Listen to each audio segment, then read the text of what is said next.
Before I start with Kamem ZEZTZ review, you're probably new here. It's the first episode of a brand new Kamem show, so let me introduce myself. Hi there, my name is Trash Togu.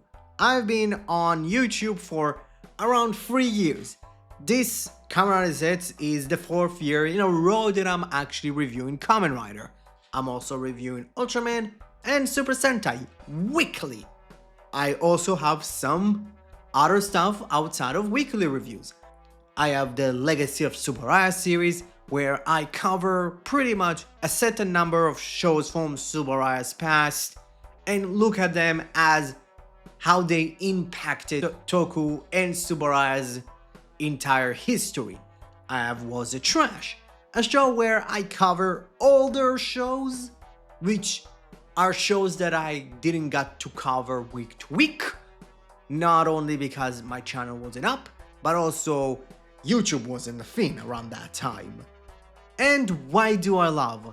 A limited release series where I cover the shows between Rider, Sentai and Ultra that I love. So let's start the review of Kamen Rider ZEZTZ. Yeah, I'm impressed. This was a solid ass debut. It told us enough about the world that Bakuo lives in, but it did the one thing that, in my opinion, Yuya kind of has this problem of, and that is, I don't know, fully focus on the protagonist of the show.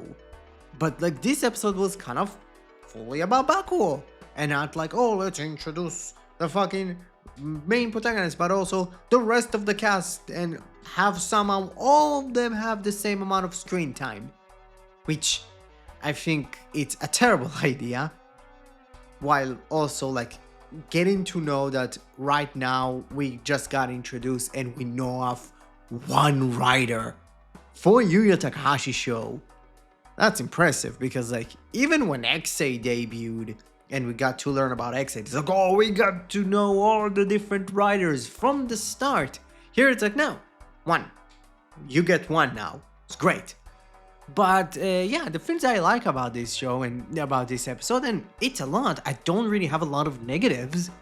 I do like that Bakuo's played personality doesn't come from like ancient past and he has full confidence because he's the best agent in the world. No, it's purely comes from his affection for spy flicks and his escapism, which, oh man, I love some escapism stories and I think they're great, and I do like that his confidence come from, oh, you're in my dream, so I will beat you, kind of thing of like, oh, I get it. That's great. Again, it's giving us these two separate personalities, which, if you think about it, his main personality in the real world makes more sense that he would be like that in his dreams.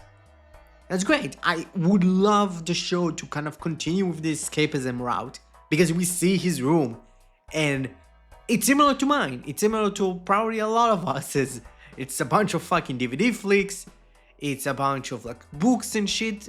There is some parts of his real life, of some real life stuff that is around him, but it's purely like spy flicks. So it's like, okay, there is this plot of escapism, which I do like.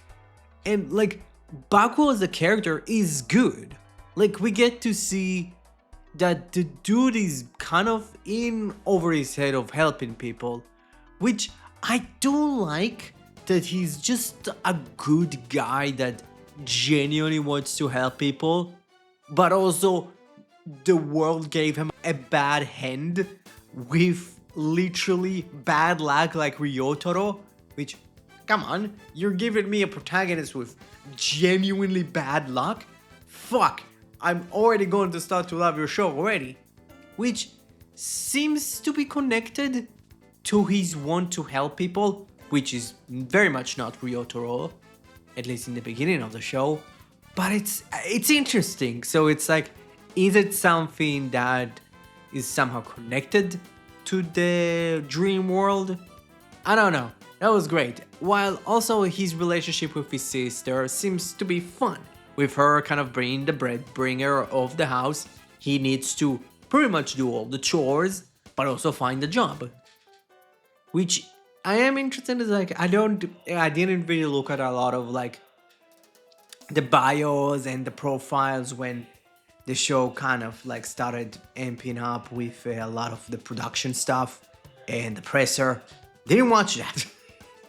Like I kind of want to come into a show as in clear of a mind as possible. So I'm not sure what the fuck happened to their parents. Probably died. I don't know. But I do like that him wanting to find a job helping people would be a theme and not be like a character thing that's going to at least be a part of the, let's say, the first two arcs and then kind of fall off and never be mentioned again. Like I would like him to have a real job. Again, like we can have him to be at the end of the day be a part of the police. That would be cool. I don't know. Yeah, I really liked his sister. I think his sister is kind of neat.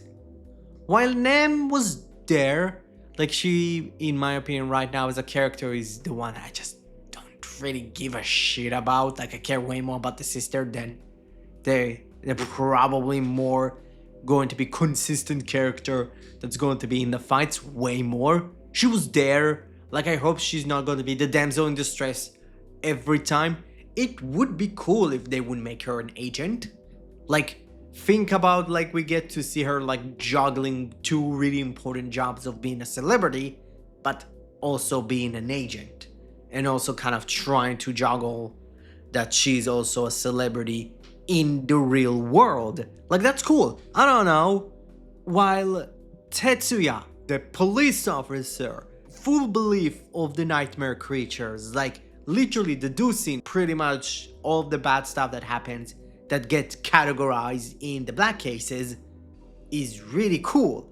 Mainly because he's the old kind of police officer kind of type of character, and having him be kind of fully into the, oh, it's actually like this otherworldly event is like something that writer doesn't do a lot. It's most of the time they're giving it to the younger character, and the younger character need to kind of like get involved the older character into that, and they need to kind of rope them into that role. But he's like, no, like, that's the fucking nightmares. People go to sleep, something happens, and people die. Like that's really interesting. And having him see Bakuo with the ZEZTZ driver in the end of the episode means that at some point they're going to team up. That's gonna be great. Like I would like to see Tetsuya somehow also become an agent. I want everybody become an agent. Fuck this shit. While having a Nasuka, I hope I'm saying her name correctly. I'm sorry if I'm not, but this is the way that I kind of see it. As the straight woman, like pretty much saying, oh, that's fucking dumb. Are you kidding me? That doesn't make any sense. Like having her be the straight woman, the fucking young girl, it's not young woman that like, oh, does everything kind of by the book. She's like, what the fuck am I got cased on? Why the fuck am I here? I don't know. That was genuinely fun. I am interested to see if you guys going to make her a writer. She was Sarah in fucking Gates, so she was already a writer. So I'm not sure if they're actually going to make her a writer. I'm not sure, to be honest. Well, I am interested in Code and how much of the entire agency is Bakuo's kind of fragments of his delusions, of his dreams. Like, it is interesting that they just kind of like, oh, you're agent number 7. Okay. I don't know why they chose him. Like, I would like to see how he got chosen and why the fuck they have the ZEZTZ driver. Well, also, it seems that Zero is like a human. Because, like, from what the small things that I've seen about the entire kind of like presser and the character bios, is Zero is the bike. So like is like Zero transforms into a human and also transforms into a bike. I don't get that. That's the one thing I don't know. While Nox showed up, and having Nox showing up, fine, he looked cool. He said some stuff. I'm not sure how can he be just how he's able to be all the time in the dream world. Like, is he supposed to be a human, or is he supposed to be a nightmare creature that is taking a form of a human? But I think he's supposed to be a human. So how the fuck he can show up in the real... How the fuck he can show up in the dream world for that long? Is he in a coma? I think that would be cool. While the nightmare creatures as monsters are cool, not only because they look cool, I think monster design wise they look neat as shit, but also their entire like power sets are cool, but also the entire point of like, oh, they can control the dream if you're not getting in it in your mind that you're in a dream. Cool, but also like having them actually like being able to hurt people, even hurt people in real life when they're in the dream is cool. When you die in a dream, you die in real life. Oh my god, they're Freddy Krueger. That's cool. I don't know. Which kind of ties the nightmare creatures to a whole theory that I have. And that is Z's connections to the nightmares. Z is very much an homage to Ichigo. While we got to see the Gatling nightmare, which by the color scheme, because for fuck's sake, like, there isn't a lot of monsters with that specific color scheme. The Gatling one is very much based on Double. And in next week's episode, it's going to be the Bomb nightmare, and it's very much an homage to Build. I think Zets and the nightmares are not only homages to the past writers, Zets himself, somehow his power set and the nightmares power set are the same. It's or the Zets power set was purified by code, or the nightmares were a corruption of the writer powers. Like, that's cool.